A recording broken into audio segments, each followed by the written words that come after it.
الكائنات تسبح الله. طبعا كل شيء في الكون يسبح الله ويقدس له، ولكن لا تفقهون تسبيحهم. كيف حيصير إيمانك بالله؟ كيف؟ فكيف لو تسمع الملائكة تسبح الله؟ أنا فقط أقرب كيف سبحان الله هؤلاء العارفين بالله أصبحت قلوبهم معلقة بالله 24 ساعة، لأنه الله أكرمهم من علم اليقين إلى عين اليقين، وأراهم شيئا من هذه الكرامات، من ما الله سبحانه وتعالى فتح عليه. حتى وأنا لا أتكلم هذا الكلام إلا سبحان الله ليعلم الناس أن ما قال هؤلاء العارفين العلماء المتبحرين المتمكنين في الدين في الشريعة في الحقيقة أن كلامهم صحيح.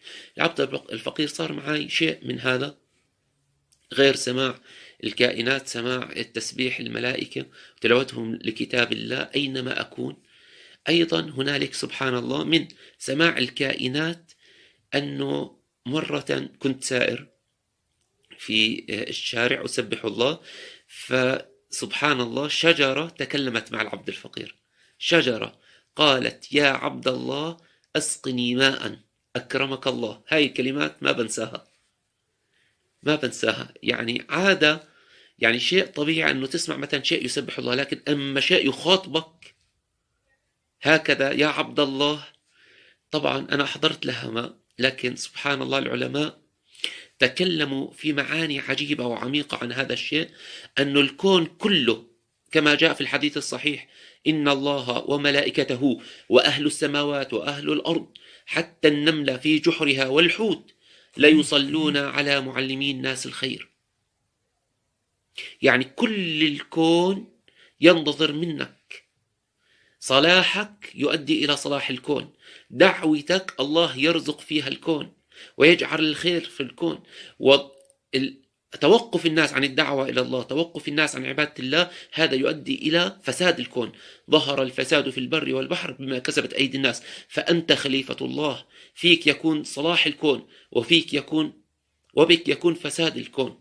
وإذا توقف ذكر الله كما جاء في الأحاديث الصحيحة أذن الله بتحطيم الكون، تقوم القيامة إذا لم يذكر الله سبحانه وتعالى. فهذا شيء عظيم جدا. طبعا في كمان بحب أتكلم عن ملاحظة، أنه هذا الذكر إذا دخل القلب، خاصة اسم الله الأعظم الله عز وجل، فبه تحرك الجبال. بهذا الذكر لما أنت تجلس ساعة تذكر الله في قلبك صباحا وساعة مساء، تتدرج نصف ساعة فساعة حتى تمسك المسبحة 24 ساعة. حتى أنا أنصح الشباب وطلاب العلم أن حتى لما تنام خلي المسبحة بإيدك حتى تنام عينك ولا ينام قلبك، يبقى بتسبيح الله. سبحان الله، والله رأينا العجائب، والله رأينا العجاب لما كنا في هذه الهمة العالية من ذكر الله. والله كنا فقط النظر. والله أذكر تجربتين، أنه إنسان 35 سنة ما يصلي، بس توجهت بالذكر وبالهم القلبي أنه الله يهديه، والله بدون ما أتكلم معه بنفس اليوم ذهب صلى في المسجد. طب أكثر من هيك وصلت بي الحال والدرجة إلا أنه أجد إنسان يؤذن يقام الصلاة وهو في طريق معاكس للمسجد، أنه أتوجه بالهم وبالذكر القلبي وبالدعاء لله أنه يلف، يغير طريقه، يلف، يعني يكون ماشي هيك هاي المسجد، يكون ماشي هيك يوقف بنفس الوقت اللي أتوجه فيه، يلف ويروح للمسجد. والله العظيم الذي لا إله إلا هو، ولا أذكر إلا ما حصل. وبعض شيء هذا قليل جدا، إحنا ما منغوص، لأنه حدثوا الناس بما يعقلون، حدثوا الناس بما يعقلون. أنا تكلمت أنه هذه المقاطع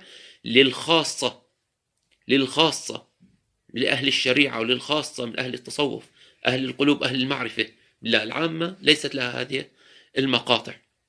والله أذكر أيضا كذلك حادثة، كنت أيضا في مصلى، فأنا واقف خارج المصلى و5 دقائق بقيم الصلاة، وكان هنالك مجموعة من الشباب للأسف يتكلموا بألفاظ سيئة ونبيئة ويشتمون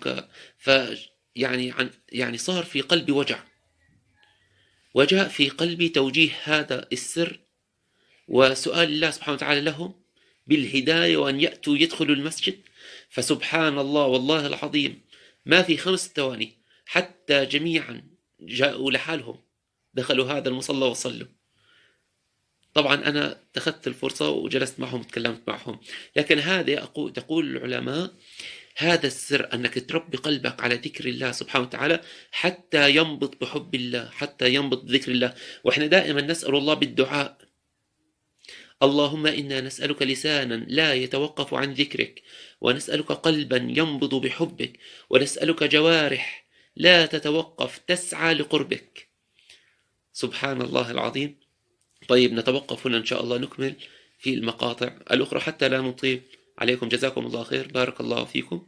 سبحانك اللهم وبحمدك، نشهد أن لا إله إلا أنت، نستغفرك ونتوب إليك. طبعا أنا أكرر أن هذا الكلام الهدف منه والمقصد منه رفع الهمة والرغبة عما عند الله،